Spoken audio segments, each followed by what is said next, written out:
Ah oui, notre bino, l'union, il y a Lampe TV. Vraiment, émission de bino, Lampe Show, il y a Lampe TV, il y a voilà. Vraiment, pour s'abonner massivement parce que la Lampe Show, il y a voilà et Makasi, na ici gagnant son besoin. Na bon comme d'habitude, tout le monde suivant Mingi na il y a Lampe Show à propos de l'église Lampe du monde. Et l'âme, église évangélique, lampe du monde avec le prophète Crispin Kabea, la lampe de l'éternel. Ah oui, bien aimé, vraiment, Colombie, vraiment, surtout, à propos, il y a semaine de puissance, la Katia, lampe du monde. Vraiment, bien aimé, et ça là qui vraiment, qui toque ma quasi, et le mot d'un prophète Nabino, Crispin Kabea, la lampe de l'éternel. Vraiment, on suivre bientôt là, un miracle, démonstration, délivrance, il y a un prophète Crispin Kabea, Azosala et le Monaï. Pour l'anda, prédication au prophète Crispin Kabea, à Bongi, c'est le bino pour le Mokolo, il y a dimanche, il y a l'élo, on a l'indignance, il y a le monde entier. Tous on a une prédication, il y a le prophète Crispin Kabea, et Bongo, Tokozo Mamouké, un jeune personne. Merci bandeko balingami bana na Nzambe baye bazali kolanda biso na lampe du monde TV à travers YouTube na monde mobimba epai bozwami apesi bino basombote na kombo na Yesu tolingi to partager sujet oyo moke kotalisa bana na Nzambe te Jésus-Christ reste le même hier, aujourd'hui, éternellement. La maman ya likambo tolingi kolobela savoir accepter la volonté de Dieu même si elle est différente de la nôtre. Volonté ya Nzambe bato mingi bamitungisaka na kozanga koyeba monene na Nzambe de kozala mawa mingi que moto andimeli Nzambe bongo ayebi kotambola na Nzambe te. La première des choses on alingi ko exhorter bana na Nzambe kotalisa bango ke bato mibale kolandisa makomi esantu bakoki kotambola nzela moko te soki bayokani te. Oloki kotambola na Nzambe c'est bien bon, mais ce qui est important lukana noyeba volonté na ye. Qu'est-ce qu'il fait? Sinon tu vas te précipiter. Nzambe bakendaka na ye mbango te. Ebele ya bato baza kolinga ete Nzambe asala volonté na bango et non bango basala volonté na Nzambe. C'est ce qui amène plusieurs dans la perdition. Na sepeli to partager na bino sujet oyo mwa muke sujet ezali nini. Soki totangi na mokanda na 2 Chroniques, toza na mokanda na Nzambe na 2 Chroniques 36 verset 20. Nabucodonosor amena captif à Babylone ceux qui échappèrent à l'épée et ils le firent assujettir à lui et à ses fils jusqu'à la domination du royaume des Perses. Nzambe apambola bino libota na Nzambe. Israël ezalaki libota privilégié epai na Nzambe. Na mabota ya mokili mobimba Nzambe aponaki Israël lokola libota oyo esengelaki Messi azala ici. Mais tala bato Nzambe aponi bakendaki à l'encontre ya volonté ya Nzambe. Dans quel sens? Ole batambola selon volonté ya Nzambe oyo aponaki bango, bango baboyaki ko se soumettre na volonté ya Nzambe. De temps en temps bazalaki kozonga, de temps en temps bazalaki na égarement. Et quand na Nzambe à cet instant eyaki kokite pai na Jérusalem pe na Juda. Cela à maintes reprises, 2 ou 3 fois. Koboya kosala volonté ya Nzambe, kolinga koimpose Nzambe volonté na bango. Nzambe atindelaki bango mosakoli Jérémie à son temps. Moko na basakoli ya Anatone. Anatone ezali ville moko à 4 km na nord ya Jérusalem. Azalaki mosakoli à son temps.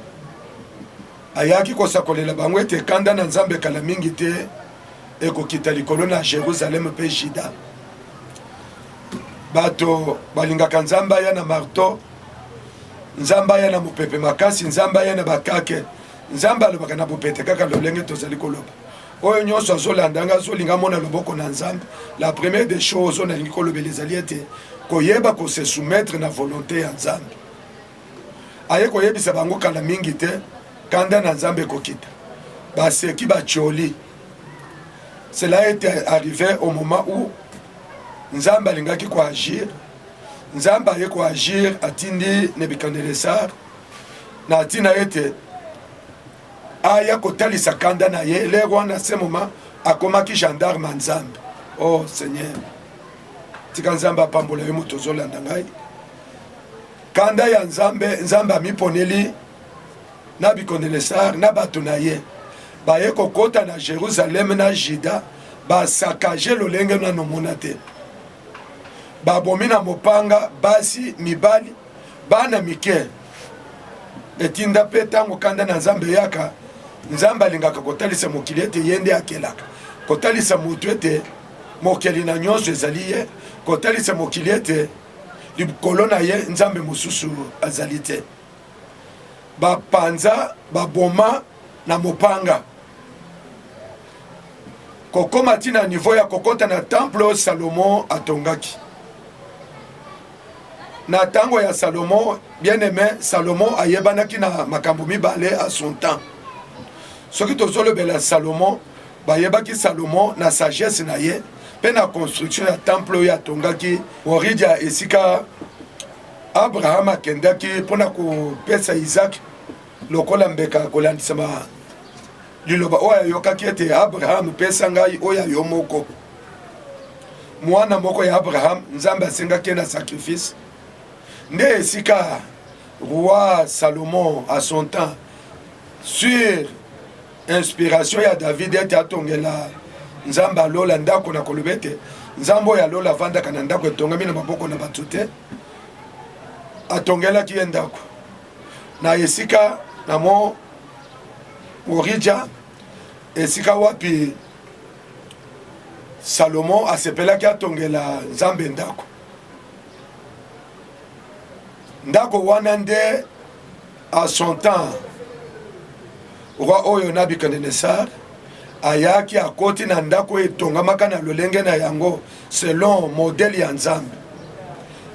Akoti azwi ba ustensile à temple, amemi yango y compris ba sacrificateur, ba prophète na peuple ya Nzambe. Amemi bango ti na Babylone. Kuna bazalaki captif. C'est que oyo ezokosepelisa ngai ete Nzambe alola oyo akaniselaka bato, oyo aya ata asumuki, oyo aya ata akei mosika akosala masoki abenda ye, liso na ye elandaka bayenge bene na ye. Bien que bato bamemaki en captivité na Babylone, Nzambe liso na ye ezalaki likolo na bango. Kuna Nzambe aye kotinda mosakoli na ezoloba nini? Sikoyo ngai na memi bango na bowumbu, yebisa bango batonga bandako, bavanda na bandako wana, balona banzete balia mbuma na yango, babalela bana na bango ya mibali basi, babota basi pe mibali, bapesa bana na bango ya basi bana mibali, babota basi babota mibali, se multiplier, diminuer. C'est que bien que la captivité, mais liso na Nzambe ezalaki likolo na Juda pe likolo na Israël. Nzamba pambola mutumoko et pas yo za ozolanda ngai eselemaki bongo oyo ezosepelisa ngai eza nini nzambe oyo alola ntango alingi baoya ye akontrolaka bango partout aveyaka sur bango lisu na ye meme na se ya mai meme wapi meme na boloko nzambe alandaka aveyaka sur bango mpo eza mpo na mwa ntango après mwa ntango azongisa bango na présence na ye posa ya nzambe ezalaki ete Juda na Jérusalem batombokelaki nzambe apesaka etumbu me azongisi bango na présence na ye quel que soit moment oyo ozotraverse quelle que soit situation oyo ozotraverse epai nini ozwami na mikili ya États-Unis na Europe na Asie na Océanie na Afrique soki oza ya nzambe okotikala ya nzambe bamomo oyo ozotraverse elembisa yo maboko te kokanisa te ke lokola makambo ezotambola te seke nzambe abosani yo te baoyo ya nzambe quelque soit temps lisu na ye ezaka likolo na bango tala nzambe atindi bango na bowumbu me azotinda mosakoli Jeremie ayebisa bango nini botonga bovanda na bandako bolona banzete bolia mbuma na yango mpo na nini ayebi projet nini bible ezoloba nini nzambe oyo alola aza na projet ya malamu mpo na baoyo ya ye.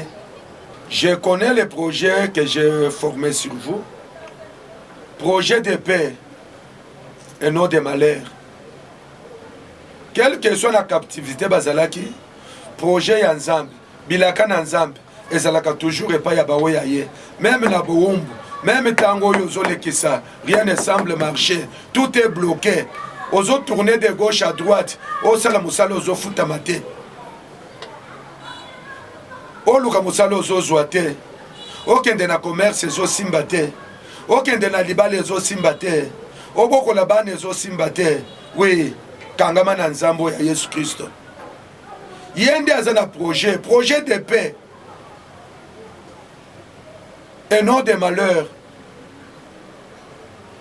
Boumbo bakanga yo quel que soit ba loi ya libota. Quel que soit mitungisho yo zanango. Makito bakoti ete yo bongate. Mais il y a un Dieu quelque part. Ce Dieu là, oya memaki Juda na Jérusalem. La captivité, il veillait sur eux. C'est pourquoi je suis en train d'exhorter quelqu'un pour vous dire que ce Dieu-là, il n'a jamais failli. Il ne change pas. Lokola ponaka Juda, ponaka Jérusalem, azalaka moto ya nyongo, ya kokokisa maloba na ye. Lokola pe asa pona yo, yo bondeli mingi, omati bangomba mingi, osali ba retraite belé, rien ne marche. Mais je t'assure que ce Dieu-là, il n'a jamais changé. Il est le même, hier, aujourd'hui, éternellement. Ndenga salaka na Juda na Jérusalem, ndenge pe akosala na yo. Je t'exhorte. Yako s'attacher na nzambe wana, kolemba maboko te, kota la situation zolekisa te. Kota la moment difficile zoyela yo te. Il y a un temps. Tango wane kokoka. Il a fallu 70 ans pour Juda na Jérusalem. Batika na captivité. Mais après 70 ans, projet wane ko finir na koko. Na yebite tango nini ozo traverser. Na yebite mbula na yo etikali boni pour que état wana ait changé et ça va changer. Je t'assure. Ce temps-là va passer. Et ce qui est en tu vas oublier tout ce temps où il y a passé. Nous avons exhorté s'attacher dans Nzambe. C'est Dieu-là qui nous a appelés, le Dieu de mon alliance, et pas Yozo Landangai. Tika loboko na nzambe simba yo loboko na nzambe ezala likolo na yo loboko na nzambe se souvenir na bangomba au mata na ba prière au sala na ba don au sala. Il est capable kolemba maboko te azan nzambe atika kabawe ya yete alanda ko ya ye même akwei na libulu alandio alanda ko ya ye même na bokangami même na ba chaîne satanique même dans situation difficile il reste le même. Nazo senga yo oko isa kondima te nazo senga yo ota la volonté na yo te mais ota la volonté ya nzambe volonté ya nzambe ezalete otambola dans l'intégrité otambola dans la crainte du Seigneur. C'est ce Dieu là oya sauvaki Israël oya sauvaki Juda après 70 ans passés ayaki ko ramener bango na Juda pe na Jérusalem basepelaki batatolaki monene na Nzambe on azolinga eza nini yo pe otatola monene na Nzambe wana atikaka baoyo aye te otatola monene na Nzambe wana oyebaki ya un Dieu il a son temps. Il a sa volonté. Soumets-toi à sa volonté. N'impose pas à Dieu ta volonté. Je sais, ta volonté est allée au Somba Mitouk. Ta volonté est allée au bal. Ta volonté est allée au voyager. Ta volonté est allée au Tonganda Kwamonen. Ta volonté, au vivre une vie. Loko la pe basous. Mais basous, on a une trajectoire na bangote. Oyebite et pas ibaleka. Il n'y a pas de zéro sans histoire. Ce qu'on tourne histoire à Motowana, à Koyebisayo, combien Lukan Nzambe, combien Nyokwama, combien Fingama, peut-être Yo Monier ou Monio Yazalelo. Moi, je vous assure, c'est un Dieu qui fait à son temps. Zelatawan, c'est soumettre la volonté naye, tambola dans l'intégrité, tambola dans la crainte de l'éternel. Yeba Koyoka Sali naye, tozo exhorté yo, tozo lendisa yo ete azanzambe. Oya salaka na ngonga na ye tika Nzambe apambola yo tika Nzambe amona yo tika Nzambe na yebike motema eza ya kubukana na yebike uso olembi peut-être olembi kokende même losambo peut-être olembi koluka Nzambe peut-être otiki kosala oyo ozalaki kosala non il reste le même hier aujourd'hui éternellement bozala patient boyeba kozela temps ya Nzambe il est Dieu pendant ce temps que Jérusalem na Juda bazalaki na captivité na Babylone epai ya roi oyo Nebukadnezar tala bato na mokili oyo basimprovisaka. Il y a eu un prophète à son temps na kombo Anania sans toutefois concerter Nzambe, sans toutefois koyeba volonté ya Nzambe. Il est venu devant le peuple yokama lobanaye, ainsi dit l'Éternel. Ainsi dit l'Éternel. Ainsi dit l'Éternel na yazolo banini. Pendant que Nzambe alobaki Juda na Jérusalem bakozala la captivité pendant 70 ans. Aye azolo bana Jérémie. Jugo ezana kingo na yo. Na kolongola yango dans 2 ans. Pour dire que dans 2 ans, Yé a décidé que ayoka kimawa alingaki asunga Nzambe. Pour que 70 oyo Nzambe atiaki ye a annulé yango asala bonganga na ndenge na ye l'ainsi dit l'Éternel na yazolo banini dans 2 ans bokobima na boumbo tango Jérémie ayoki alobi oui très bien olobi bien na yoki oyo olobi naza mosakoli na koboya te otangi kombo ya Nzambe otangi kombo ya l'ainsi dit l'Éternel Nzambe oyo salelaka Nzambe ngana salelaka mais à savoir bayeba kamosakoli ya solo tango azolo balikambo ezoko kisama soke ko kisama te ekozala l'ainsi dit l'Éternel te ekozala nde ba posa na ye. C'est ce que nous vivons à ce temps oyo bato bazonyo kwa oyo bato bazosala mosala mbongo ezosimba na maboko te oyo bato bazoluka epai ya kokende koluka vie na poto na États-Unis epai yo ozali ozosala mais rien ne marche. Il y aura des prophètes, ils sont partout. Bakoya koyebi soke na zolongolo passion. Est-ce qu'a calculé ta ya Nzambe? A calculé tango nini Nzambe abongisi apambola yo? Anania ekoloba nini? Dans 2 ans bozobima na boumbu. Tango kaka lobi boye Jérémie alobi OK merci. Soke ezali volonté Nzambe, gloire à Dieu. Ce n'était pas la volonté de Dieu. Tango asali cérémonie, asali bonganga na ye, ya ye bonganga Nzambe. Ou ezalaki posa na ye. Qu'est-ce qui était arrivé? Au même moment quand dans Nzambe yeko telema Nzambe yeko lobanini lokola yo lobi boy olobi posa na yo yanga ite dans 2 ans kozala na bomo ite basa koliba komona makambo bao ba s'improvisa bao bezala balobaka volonté du Seigneur te balobaka posa na bango pour un gain bolanda bango te. Il y a un temps où il y a volonté ya Nzambe silence en Nzambe je dis bien elingi koloba te kaza absent bamona ki lokola Nzambe atikala ki silence. C'est que Nzambe aboya ki bango. Nzambe akoma ki absent na bomo ina bango. Non bien aimé. Silence en Nzambe. Il y a quelque chose de meilleur qu'il est en train de préparer. Il te laisse le temps. Il y a yoko kangama na ye. Il y a yoko persévérer. La persévérance. Et 2 ans ekoka kite Anania kufaki. Ainsi dit l'Éternel na ye.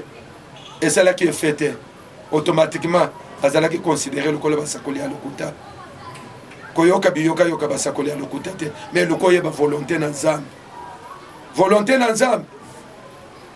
Jérémie a prophétisé qu'il y a un temps où le Seigneur vous visitera. Il y aura un temps où il sera votre Dieu. Et si vous avez en Afrique du Sud, en Cameroun, en France, en Belgique, en Danemark, ce Dieu-là reste le même. Il y a sa volonté na ye, ko imposer une volonté na yote. Volonté ensemble, kangama, sala o ezali posa na ye, tango ezali mabe, tolenge la mikolo, po tango eza tango ya passe. Nazo pambola yo esika ozwami bien aimé, esika yo zolanda ngai. Oso suki. Oh, merci pour suki. Nzambe azelaki yo suka. Po ekomami ete esika mayela moto esuka nde ya nzambe bandaka. Pendant que nazomona ndenge motema esuki, pendant que nazomona ndenge makambo yelaki yo makasi lokolo suki. Maintenant là, c'est ce temps là que je peux dire à Dieu que lokola ya yo esuki ya ye bandi. Soki ya ye bandi yo komona bolamu na ye. Soki ya ye bandi yo komona ete pasi wana yo lelaki okobosa na yango posa na ngai ezali osala volonté ya nzambe yango nde teme na ngai. Même soki ezali contraire na volonté na yo, mais on se soumettre à la volonté à Nzambe wana. Tango yo se soumettre, quelque chose se passera dans ta vie. Soyez bénis. Nazo pambola bino akanisi minute epesemela kingai. Ezalaki ako exhorter yo que Jérusalem na Juda en dehors de la volonté na bango bayaki ko se plier na volonté ya Nzambe. Volonté ya Nzambe tika bonganga. Banganga bakufa, tika magie, ba magicien bakufa, tika ba loge, ba kotaka ba loge, ba sukaka, yebaka après vie oy. Il y a une vie qui t'attend de l'autre côté, bien-aimé. Il y a une vie où nous serons avec le Seigneur. Il y aura 1000 ans où nous allons nous réjouir. Et après 1000 ans, il y a l'éternité. Mokile kosayote, comme ma vie na lombangote, comme ma vie na précipitation te. Comme ma vie te pour mon inga tombami. Oh na yebi mokolo moko. Kolo Yesu. Mbisi mi bale mapa mitano. Ayebi si ba yekoli. Butu eye. Botika batoyo bazonga na bamboka bakende kuluka biloko akolia. Pierre atali akamwe pona Pierre c'était impossible na ba yekoli mosusu. Balobi ebele abatu boy. Mboka nini bakende kusomba biloko akolia. Même ceux qui te le bibto pesa bango biloko akolia. Biloko nini oyo kokoka nombreux. Mais Nzambe ya miracle, le Seigneur Jésus-Christ asengi mbisi mibale na mapa mitano. A multiplier yango asengi tata. Bato balie plus de 12 000 hommes et femmes, sans compter les enfants. Balie batondi pe etikalaki. Mais problème nanga na ngina lobanini. Tango Yesu abondeli pona mapa na mbisi. Alobi bo vanda na molongo. Atandi bango na matiti. Bavandi na molongo. Chose terrible. Bango nyonso bazwaki mbala moko te. Ezalaki na moto ya liboso moto ya mibale, chacun à son tour. Bango nyonso bazwaki pe réserve etikalaki balokotaki ba morceau. Oyo etikalaki ke ba mususu pe bazalaki te balia. C'est ce que je suis en train d'exhorter. Il y aura ton tour. Oyo azwi liboso tika ya leka ya mibale ya misato et ton tour viendra. Okozwa pe ekotikala okobombela pe réserve wana pe ba mususu.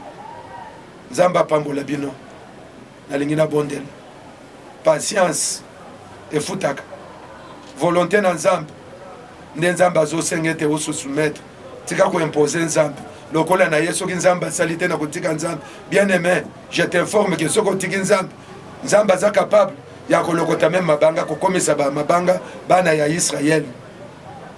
Tu as tout intérêt à s'attacher na Nzambe oyo. Tika Nzambe pambola bino. Nalingi na bondela pona yo muto kolanda ngai à travers YouTube la lampe du monde TV. Yo muto zolanda ngana ngina bondela. longola découragement longola souci yango nde arme monene ya diable situation ozo traverser eza diable alinga profiter na yango kopesa diable passe bien aimé dans le Seigneur kopesa ye tente ya korégner na vie na yo tu as un Dieu vivant tu as un Dieu capable ya kosala ezali posa na yo tombola maboko likolo epai ozali nalingi nabondela mpo na yo Seigneur Dieu de grâce. Tu n'es pas seulement un Dieu de près, mais tu es un Dieu de loin. Et pas une décomo moi, c'est une décomo mobile à l'anda kingai. À l'andi exhortation, oi. Tika yo simba yo pese kimia. Tika yo pambola. Tika yo otalata ya oye koki. Tana ye oye koki. Kotika ye na retarte me o pambola ye. Lola fongwama. O sali la bango bolam. Batato la ki ya un Dieu. Merci. Tika ya lola apambola bino. Azala nzambe na bino. Na pamboli bana na ngai. Oyo bazali na Cape Town na Afrique du Sud. Gode Chebwa. Nandeko na ye Pauline. Doris Kabango. Christian Mukendi fils a papa. Bino nyonso nzambe ya lola apambola bino. Bawe bazolanda ngai Marika dimanche na mboka Paris. Na molongani na ye Valentin Zambo nazali mosali a visiter bino. Bye bye.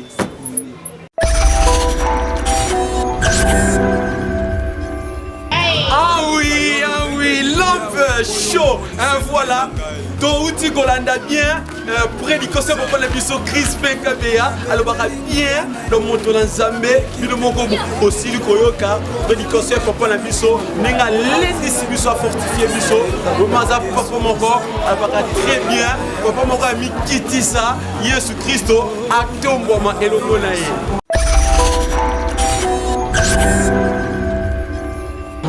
Ah oui. Balobi lampe chaud encore, chaud encore. Vraiment, tout on a bien. Moutou Tozana et Awaza se sont représentés parce que ici beaucoup qui est les abongos pasteur David Kayeme. La Katia église et là. Papa, Mbote monsieur.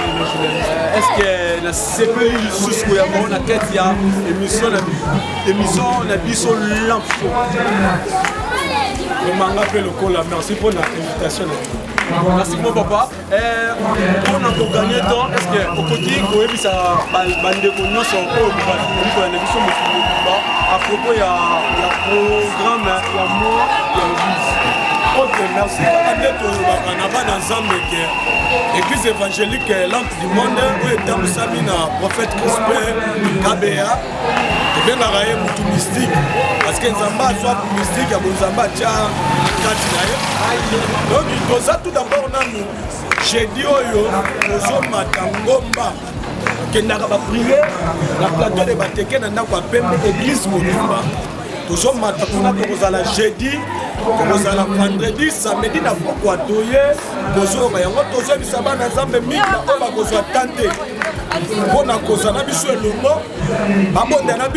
l'année mission, nous allons prier ensemble parce que c'est Dieu là, Azanzambe Oyo, Asalaka. À part ça, le programme, il y a Bakilti na biso, tant que nous sommes préparés sous ce miloulou à Makasi à Blagite Papa. De Tobake Satana, Azana Kokoso. Donc, à l'ouki problème côté Baluka Kate. De Tozana, séminaire à Makasi, on tosala kamo chaque année. Tobenga opération Buka Mibeko. Opération Buka Mibeko, on a tozo Buka Balwa Nyonso, ya famille, Balwa ya Mboka, ya quartier, Balwa ya avenue. Parce que nous avons foutre la loi. Mais avec ces dieux, Dieu de Crispin Kabea, toujours pour Kabaloa. On a cette opération. Terminant, il y a tout le monde qui papa pour décortiquer, pour foutre la opération là. Et une loi cachée des réclames. Une loi cachée des réclames. Mon bec, comment vous êtes batama, ils ont réclamé. Mon bisou, il y a pour tout le monde, mon bec, quoi. Donc, mon bec, quoi, ça, mais tout ça. Avec le prophète Crispin Kabea, donc l'homme de Dieu. La lampe de l'éternel. Vraiment, tout qu'on a bien, papa Crispin Kabea, les prophètes.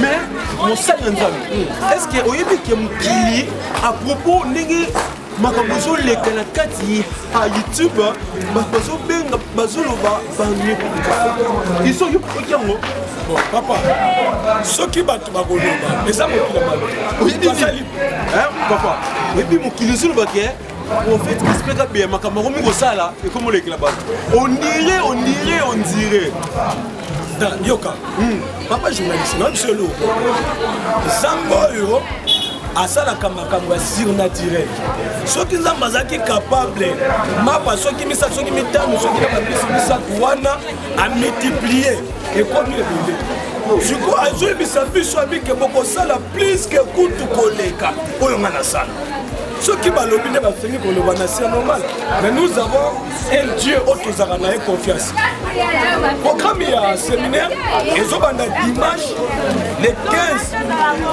ya sanse ya mwambe août ezobanda le 15 ekosila dimanche le 29 yango tozobenga bandeko nyonso ozala wapi bamatea nyonso to ekoleka pendant 14 semaines wana tokolanse yango bondela na biso soki oza na maluku oza na masini wana njili wana kimbanseke wana monga fula yaka okuta na nzambe oyo tobengaki nzambe ya nzambe parceke banzambe baza na biso toya na nzambe ya nzambe de na mokuse programme na bokopesa na église yango wana nazo invite yo papa na invite yo mama yaka tobondela nzambe soki makoki okende ngombe eza te me na priere oyo twana yango il doit cacher tes réclames lwa nini kasio ezoreklame yo omona vie ezotambola te loko moko ezomarche te seke eza na loi caché moko esani ereklame yo. Merci beaucoup, merci vraiment mon sal Nzambe. Merci beaucoup. Ok, merci papa na ngai nga mpe na sepe ok ya boye tokokita na terrain kala te mpona koconfirme bino soki prophète Crispin Kabeya vraiment akozala na ngomba bokoyeba malamu na ngomba soki prophète Crispin Kabeya akendaka kosala nini mais n'oubliez pas pour s'abonner vraiment massivement mpona nyonso ekoleka ekomela bino na bongo na balandi nyonso tozoma coup de pause mokie tolanda moi baka ya délivrance ya nzambe ya prophète Crispin Kabeya na kati ya eela tolanda kota na mabana mutu amutapesa bane oyo yazanga bana nzela nzanga bana ngala sonja ya mabe bana nga balingi te bayokelanga te bangomela songo toke message balingi te message ya tout mwana message ana tukoke te po ayoka te lelo te po ayoka te po mutu ayiko keloko te ndaka esali ya ayoka keloko te esali mabe mwana yo papa mabe yo papa mabe allez changer pasteur mabe nyata beta nani kumo na utu yo ozandoki bezanga ngate ozandoki oboma bato bona mboka na baba deje bele combien bele même si na famille na bango mpe okoma tobetele maboko tokumisa yo allez changer tona besoin maloba na yo te telema yaka telema wa mabe oboma bato yaka defaute ya liwa eza nini defaute ya masumu eza nini defaute ya masumu eza nini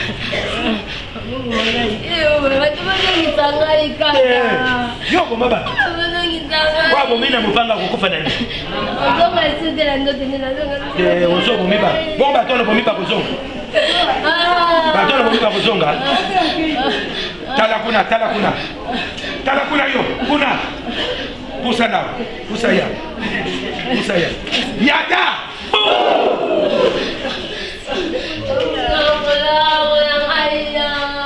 bakisa lisusu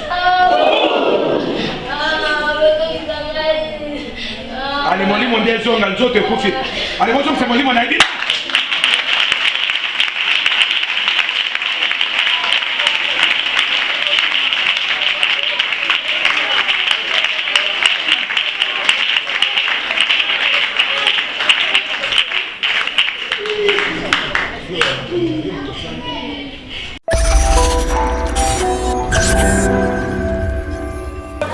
na bandeko nyonso ozali kolanda biso mokili mobimba eza église na biso esili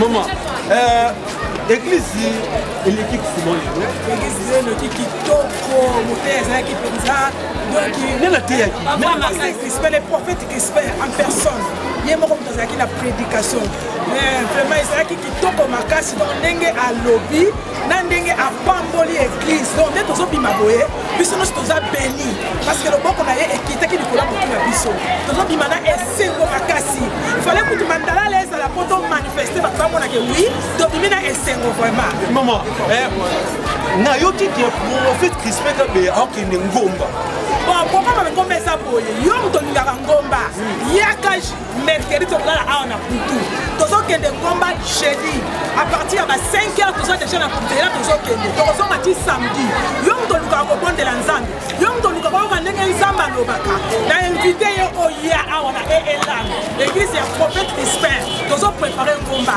yaka awa tolala awa mercredi jeudi ngana yo tombati na ngomba tozokoluka nzambe kuna nzambe akitaka alobaka mpe asalaka makambo kokawa oza maladi yo moto oza na baproblème ezotungisa yo oza na problème ya kobota yaka awa na elan mpe église ya prophète Crispin okozwa solution ya baproblème na yo. Merci beaucoup, merci maman.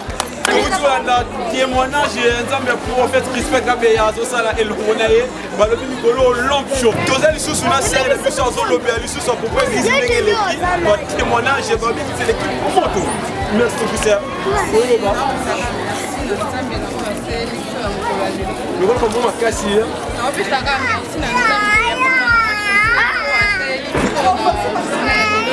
sais vraiment il y a bien vraiment ma défense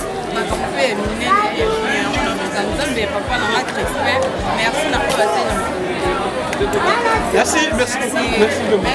Ok.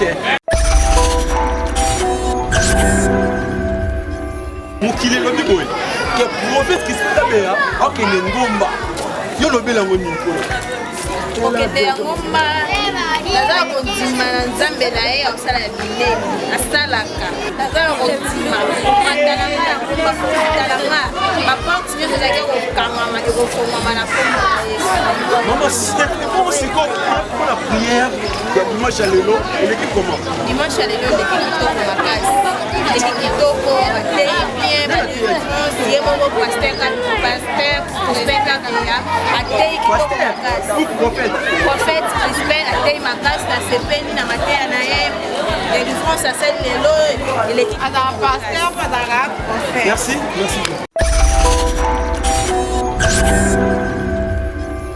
Aïe, wana eza vraiment bandimi bauti kobima na kati ya culte ya dimanche oyo bino moko boyoki batémoignage na bango nde balobi apropos ya culte ndenge eleki ke papa atei bien kaka ndenge na bai na bino alobaka bien moto na nzambe prophète Crispin Kabeya moto amikitisa nzambe atombwama.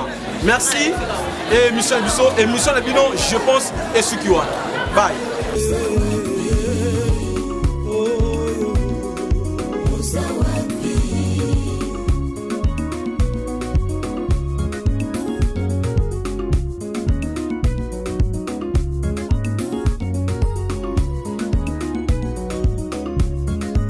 tokei kokunda baboti oyo bana bakufeli yo kaka likambo ya kamwa bandeko ya baboti bazwi biloko nyonso babotoli babengani bana na ndako bana bakomi mitelengano mai na miso bandoki bafaze